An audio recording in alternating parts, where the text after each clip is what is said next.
warahmatullahi wabarakatuh. Kembali berjumpa dengan saya, Hizbun Arif dari Forum News Network. Apa kabar? Bagaimana puasanya? Ini sudah hari keberapa ini? Hari keempat ya. Mudah-mudahan tetap dalam kondisi sehat dan tetap bisa menjalankan semua ibadah-ibadah di bulan Ramadan ini. Koalisi Perubahan untuk Persatuan, begitu namanya sekarang ya. Kalau tadinya namanya bukan Koalisi Perubahan, tapi sekarang jadi Koalisi Perubahan untuk Persatuan atau KPP yang dibentuk oleh Partai Nasdem, Demokrat, dan PKS. Ini kelihatannya makin seksi dan menjadi magnet baru yang paling kuat menjelang Pilpres 2024. Faktor Anies Baswedan sebagai calon presiden yang mereka usung menjadi daya tarik bagi partai-partai lain untuk bergabung, termasuk partai-partai pendukung pemerintah. Isyarat akan adanya partai lain yang segera bergabung itu kan sebelumnya sudah disampaikan oleh Anies Baswedan ya saat berbicara dalam forum silaturahmi Kahmi Jaya beberapa waktu yang lalu, dan belakangan ini juga makin ditegaskan oleh salah satu anggota tim kecil sekarang menjadi tim koalisi KKP tadi ya, yakni Wakil Ketua Majelis Suro PKS Sohibul Iman. Kami melihat bahwa keseriusan dari 3 partai politik ini mudah-mudahan tidak lama lagi ada yang gampang.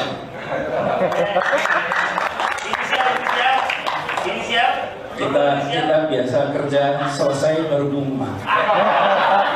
Bukan pengumuman pesta pora nggak jadi barang. Mudah-mudahan ada gampang, mudah-mudahan ada kelima nanti. Anies masih menutup rapat partai apa yang akan bergabung dengan mereka.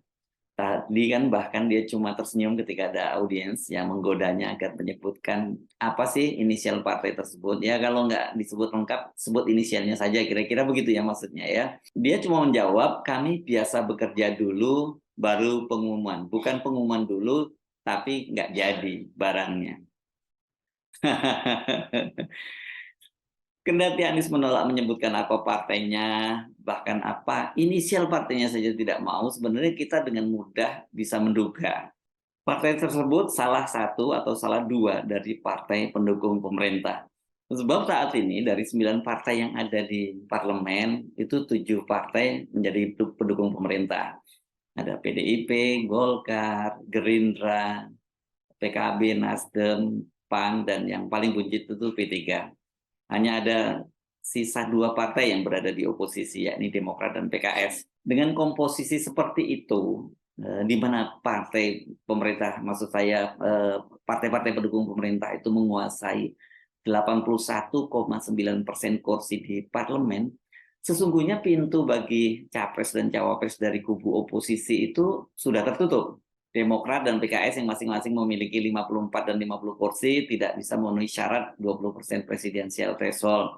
Dengan total jumlah kursi di parlemen sebanyak 575 kursi, maka syarat presidensial threshold itu minimal ya 115 kursi. Jadi sesungguhnya persiapan Jokowi untuk tetap berkuasa atau setidaknya mengendalikan pemilu 2024 dan menentukan siapa yang akan jadi capres dan cawapres penerusnya itu sebenarnya sudah sangat matang, sempurna. Namun sekarang situasinya jadi berbalik. Semuanya itu menjadi berantakan ketika Nasdem itu membelot, bahkan menjadi inisiator untuk mengusung Anies Baswedan sebagai capres. Jadi kalau Anies tadi menyebut akan ada partai yang keempat dan kelima, maka kita bisa memastikan bahwa partai tersebut berasal dari 6 partai pendukung pemerintah yang tersisa, yakni PDIP, Golkar, Gerindra, PKB, PAN, dan P3. Dugaan bahwa partai yang akan bergabung itu berasal dari partai pendukung pemerintah, bukan partai baru atau partai non-parlemen, itu makin kuat dengan informasi yang dibocorkan oleh Wakil Ketua Majelis Syuro PKS, Sohibul Iman, yang juga anggota tim kecil koalisi. Sohibul bahkan menyebut secara spesifik ada beberapa pimpinan, ini penting catat, ada beberapa pimpinan partai yang ingin merapat dengan syarat menjadi cawapresnya Anies. Para pimpinan partai, atau kita lebih mudah nyebutnya ketua umum partai, itu berasal dari partai parlemen. Jadi clear ya, kalau partai parlemen ya tadi itu, yang 6 partai yang tersisa tadi. Saya ulangi lagi, ada PDIP, ada Gerindra, ada Golkar, ada PKB, ada PAN, dan ada P3.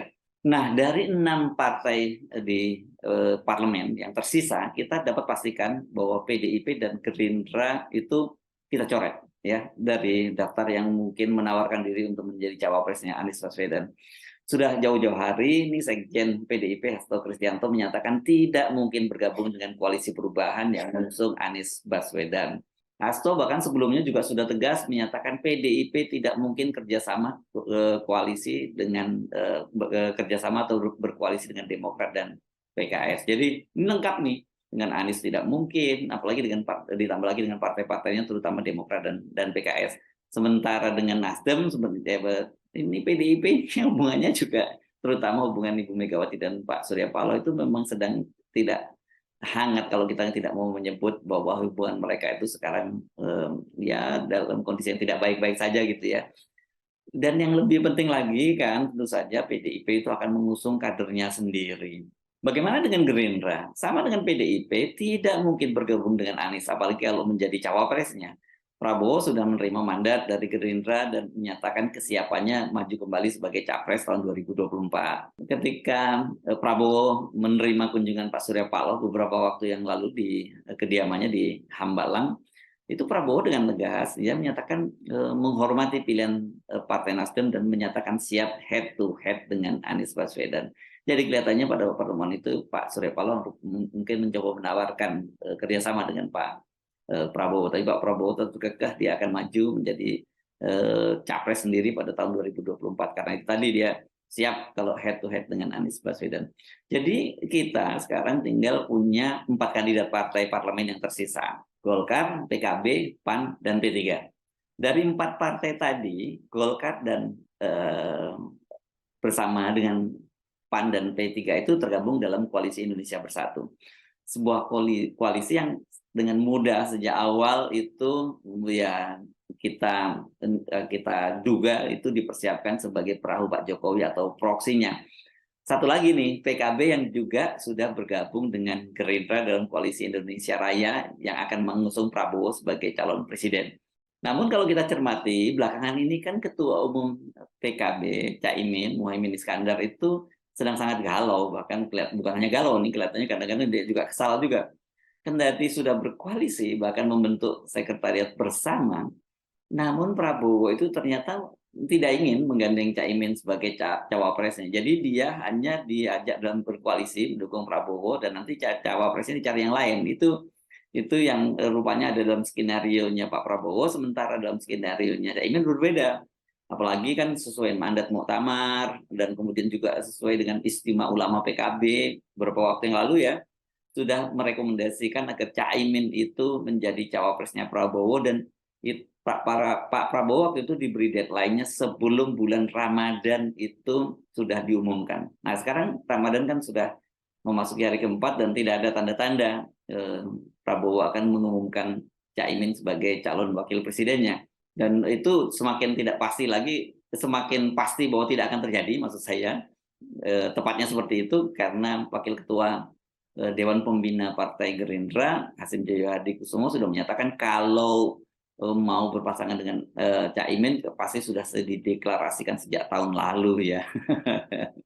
Nah, Caimin ini semakin galau ketika kemudian ini muncul opsi baru. Ini dan opsi baru ini dari istana yang ingin memasangkan Prabowo dengan Ganjar Pranowo. Dan mendengar wacana tersebut, Caimin dengan tegas menyatakan dia kalau ya koalisi bubar itu kalau sampai kemudian mengusung Prabowo dengan Ganjar. Jadi Caimin ini sekarang sedang jadi layangan putus ya. Karena itu kita hampir dapat pastikan dari beberapa ketua umum, gitu ya disebut tadi oleh Sohibul Iman, beberapa ketua umum partai parlemen yang menawarkan diri menjadi cawapres, cawapresnya Pak Anies, maksudnya salah satunya itu kita hampir dapat pastikan itu Caimin ya. Dan dugaan itu semakin menguat karena bersama dengan waktunya pengumuman penandatanganan piagam deklarasi koalisi perubahan yang sekarang ini berubah menjadi koalisi perubahan untuk persatuan, hari Jumat kemarin itu ya, hari 24 Maret sore itu Presiden Jokowi juga mengundang Caimin ke istana dan keduanya berbicara empat mata secara serius dengan waktu yang cukup lama. Apa yang dibicarakan oleh Caimin dengan Presiden Jokowi?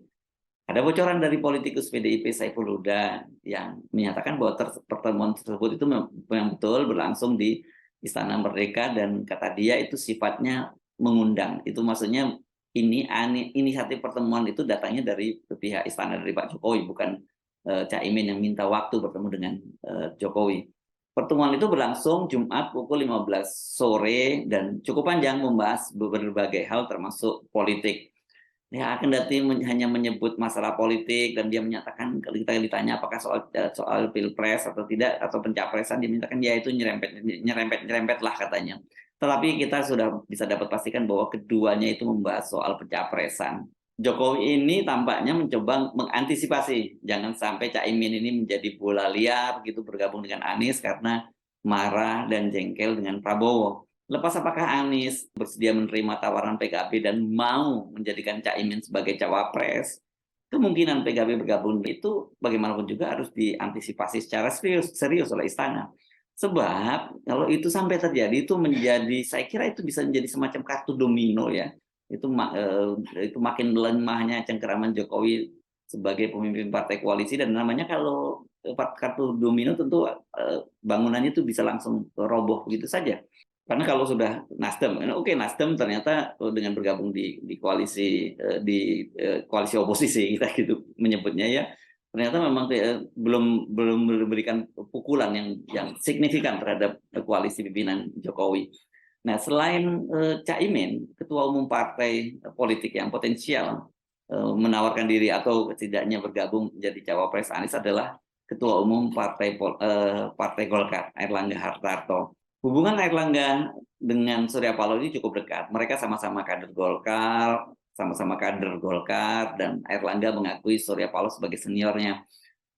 Dan sampai saat ini yang perlu kita catat, Koalisi Indonesia Bersatu juga belum sepakat siapa yang akan jadi capres dan cawapres yang mereka akan usung ya. Padahal sudah cukup lama nih Pak Jokowi dorong-dorong ini saat peringatan puncak ulang tahun Golkar beberapa waktu yang lalu kan Pak Jokowi juga mengingatkan jangan rangkul-rangkulan saja, harus segera dong diumumkan siapa capres dan cawapresnya gitu. Tetapi ternyata walaupun sudah diminta oleh Pak Jokowi untuk segera mengumumkan, ini mereka belum sampai pada satu kesepakatan. Golkar tetap ngotot, harus Pak Erlangga yang jadi calon presiden. Ini harga mati begitu. Sementara PAN dan P3 memang mereka tidak mencalonkan calon internal, tapi mereka justru menyodorkan nama Ganjar, dan ada ini PAN yang kencang Ganjar juga. P3 juga seperti itu, tapi belakangan muncul nama Sandiaga Uno, Menteri Pariwisata ya, dan belakangan nama Sandi juga disebut-sebut dia akan segera pindah ke P3. Nah, kalau PAN itu sudah menyebutkan dia akan mengusung pasangan Ganjar Pranowo dan dengan Erick Thohir sebagai capres dan cawapres.